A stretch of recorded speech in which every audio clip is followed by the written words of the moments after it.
What's going on, YouTube? This is SG1 Sports, and you're watching our college football channel. Time for our Alabama schedule preview and projected record video. We're going to go through the entire schedule, take a look at that schedule, and give you a projected record based on that schedule. Again, this is a projection, not our prediction. We'll do our predictions much later. We haven't even made it to spring practice yet. But this is an Alabama team that I think there are a lot of mixed feelings out there. Some people think that they're still going to be really good. Some people think that this team's going to drop off and lose 4 or 5 games this year. It's probably going to be somewhere in the middle. But looking at this team and, new head coach, Nick Saban gone, all of that, offensively, they're still probably going to be really good. There's still a lot of talent on this roster. Might even be better offensively just because you're getting a guy known for offense. And then, yeah, they're not going to be as good as they have been in the past on defense, but they still have some young guys, and they'll still, I'm sure, be pretty solid on that side of the ball. So really, it'll be about the offense. If their offense can kind of mimic what Washington has been on offense, if they're that good on offense, then their defense doesn't have to be great. And this team can still be really good. So we'll get into that projection, but first let's look at the schedule. Actually, before we look at the upcoming schedule, let's look back at 2023 schedule. So this is the schedule for Alabama this past season, of course, playing Texas in the non-conference and South Florida, which turned out to be a tougher game than you maybe would have thought. Of course, Alabama just trying to kind of figure their way out early in the season. And really, when you look at this schedule, even all the way, the Texas A&M game was close, the Arkansas game was close, they were losing at halftime against Tennessee. That's when the flip seemed to switch. Halftime of that Tennessee game, they played really well against LSU, against Kentucky. You, of course, had the scare against Auburn, but that's the Iron Bowl, and then winning the SEC championship. But you look at this schedule, it was a tough schedule, but I talked about it in the preseason. Having Tennessee and LSU at home would be big. And let's be honest, if they're on the road in those two games, do they win both of them? I do not know. Tennessee, again, up pretty big at halftime. LSU, that game was close. Most of that game was close. And so having those games at home definitely help. We'll take a look at this schedule and see if maybe home field advantage could make a difference in Alabama's season in 2024. This is the schedule, so every game here. And they have really good spots for their bye weeks. We'll get into the game by game, but let's look at the non-conference. They're going to play Western Kentucky, South Florida, on the road at Wisconsin and Mercer. Not too tough of a non-conference schedule there. Wisconsin could be a tricky game. It is on the road, but you figure that Alabama will be clearly a better team than Wisconsin, even though maybe the Badgers are starting to build something there with Luke Fickell. But yeah, I think that this non-conference schedule is very manageable for Alabama. They should be favored in every single game that they play. And then we go to the home and away. So their home schedule: Western Kentucky, South Florida, Mercer, Georgia, South Carolina, Missouri, and Auburn. Good to have the Iron Bowl at home, obviously, and then the big one against Georgia. That's going to be, maybe the game of the year, and getting that game at home is going to be huge. Missouri is a program on the rise, had a great season this year. You get that game at home, so you get some big games at home. South Carolina's a game that Alabama should probably be able to take care of business in that one, even on the road. But that is a tough place to play, so you don't have to go there, and so really works out well for them with this home schedule. But take a look at the road schedule. When you look at this, first of all, you say, wow, well, they get Georgia, Missouri, Auburn at home. That's good. They get a lot of their tougher games at home. But the schedule's tough because you've still got all these games. Again, we talked about Wisconsin. They get Vanderbilt on the road.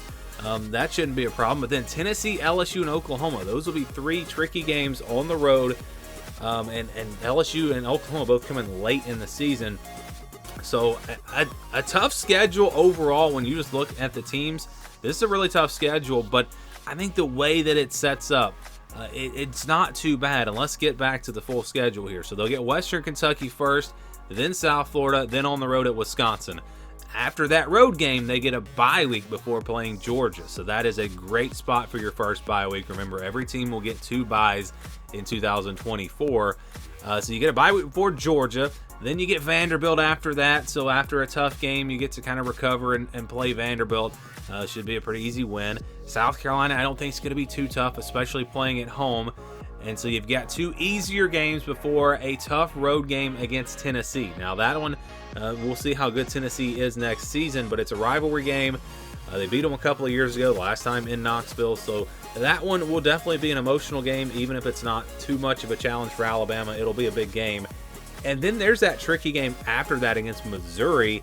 But again, good news, the game is at home. So I'm not really seeing anything here on the schedule where you got back-to-back really tough tests, at least not yet. We'll get there in just a second. They get their second bye week before LSU. Again, a perfect spot after Tennessee and Missouri. Then you get a bye week before a road game against LSU. Love that spot for that bye week. LSU going to be tough, always tough to win in Baton Rouge. And then they get Mercer after that. So again, after their, I'm looking at Georgia and LSU maybe as the toughest games on the schedule. Again, it's early. It's hard to say what these teams are going to look like. But they get a bye week before Georgia and a bye week before LSU. And then look at the week after. They get Vanderbilt and Mercer. So I'm telling you, the way these games set up, it's really ideal for Alabama, even though the overall schedule is tough. They get Oklahoma on the road after that, and then Auburn in the Iron Bowl.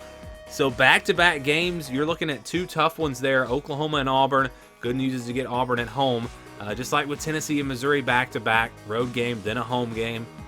But there's really not any super tough stretches here because of where the bye weeks are on the schedule. I mean, I guess I would say from Georgia to Missouri, that's going to be the toughest stretch without a bye week, those 5 games. But you do get Vanderbilt and South Carolina in there, so that's not too bad. And then again, looking at the back-to-backs, Tennessee, Missouri, Oklahoma, Auburn, those will be 2 tough back-to-backs there. But overall, a very manageable schedule for Alabama. Yes, the teams, if you just look at the teams, it's a tough schedule. But the way they set it up, where the teams fall on the schedule, I think it's ideal, and it couldn't be much better for Alabama, honestly, in terms of where the games are, except maybe Oklahoma and Mercer back-to-back, or excuse me, Oklahoma and Auburn back-to-back late in the season. That could be a little bit tricky there, but again, good news is the Iron Bowl's at home this year. So overall schedule for Alabama, tough schedule, but it sets up really well with where the teams are on the schedule. Here were the projections from last year for Alabama. They were 11-1 in the regular season. Our projection had them at 10-2. I actually predicted them to go 10-2, and they were could have very easily been 10-2 this past season. Athlon had them at 12-0. They thought they were going to go undefeated. The over/under was at 10.5, and that was a tough one. I even said that. This is a team that I felt like preseason was either going to go 10-2 or 11-1, and so that 10.5 right there in the middle, that was obviously a tough pick there. But let's get to these projections for 2024.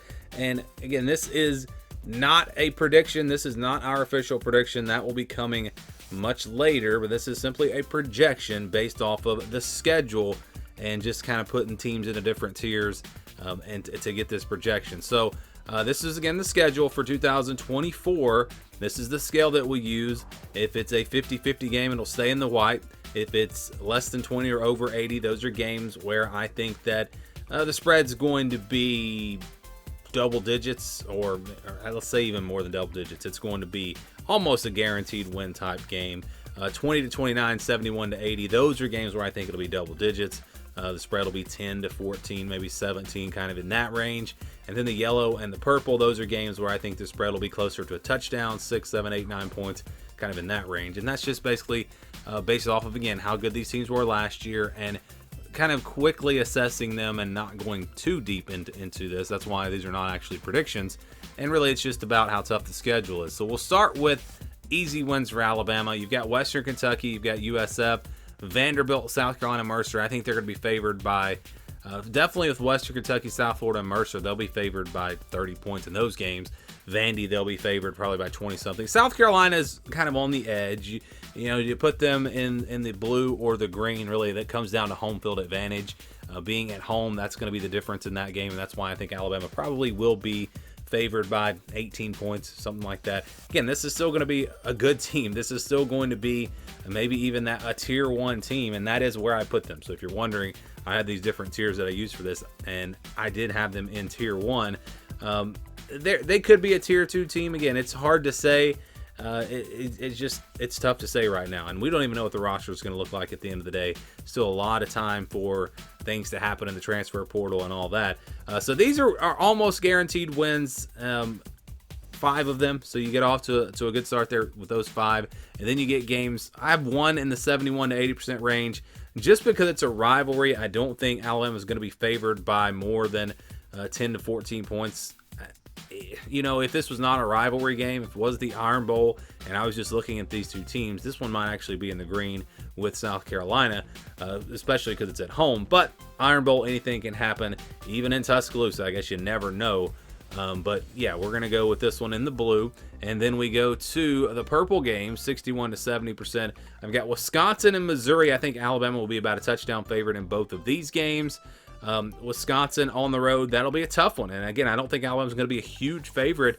I don't know that Alabama's going to be much better than Missouri this year. Maybe they won't even be better than Missouri. I don't know. But they're playing at home, and that's really the difference. That's why Tennessee, LSU, Oklahoma, those games are not in the purple, simply because they're at home, or just because they're on the road, and Missouri is at home. So Wisconsin, Missouri, both going to be tough games. Games where I think Alabama is definitely going to be favored, but not by a lot. You know, if I had to guess right now, I'd say probably a 6 or 7 point favorite against Missouri, maybe an 8 or 9 point favorite against Wisconsin. Who knows? Wisconsin might be better than we expect. I've got Wisconsin kind of as a borderline top 25 team right now, but a lot of time to go through the offseason, of course, and figure out a little bit more about these teams. And then that's going to leave Georgia, Tennessee, LSU, and Oklahoma. These are your 50-50 games. Georgia, Alabama should be a great one. It's in Tuscaloosa, so they've got a shot. I think that's really one that could go either way. If I was making a pick, I'd favor Georgia. I think they will be a better team, but in Tuscaloosa, again, anything can happen. You got Tennessee on the road. That's going to be a tough one. Tennessee is going to be good, I feel like, and LSU as well, and those are really tough places to play. Oklahoma is a team that at this point I'm having a hard time really figuring out how good they're going to be. I've got them kind of as a tier 2 team along with LSU and Tennessee, but maybe they're better, maybe they're not quite that good. Again, it's early, and when you average all this out, so the way I do the math here is the games in the white are 50%, games in green are 100%, because those are just counted as wins. The games in the purple here are counted as 65%, the blue 75%. You average all that out, and you get a projection for Alabama of 9-3. So that's the projected record for Alabama. And if you're wondering, you think, wow, 9-3, it's going to be a different year. We're not going to see a bunch of undefeated and 11-1 teams at the end of the regular season. It's not going to happen. We have a totally different landscape in college football. You have to keep that in mind. These teams are playing much tougher schedules. We could even see the SEC or Big Ten champion finish with 3 losses. I mean, that is not unthinkable, or at least maybe 2 losses. A 10-2 team may wind up winning the Big Ten or the SEC. So that it's a different year. So when you see 9-3 and you think, wow, that's a big time drop. Well, it's not really. The top teams in these projections are going to be 9-3 or maybe 10-2 because of the tougher schedules. You've got Tennessee, LSU, Oklahoma, Georgia, Wisconsin, Missouri. I mean, that's six games right there that are going to be very tough, and it's just a different era that we will go into this year, and it's going to be, I think, a lot more competitive, a lot more fun. Can't wait to see what happens. But yeah, 9-3 the projection here for Alabama. A very early projection. Again, our predictions will come later on, but I'd love to get your thoughts and maybe what you're thinking about Alabama. What would you project their record to be? Let me know down in the comments below.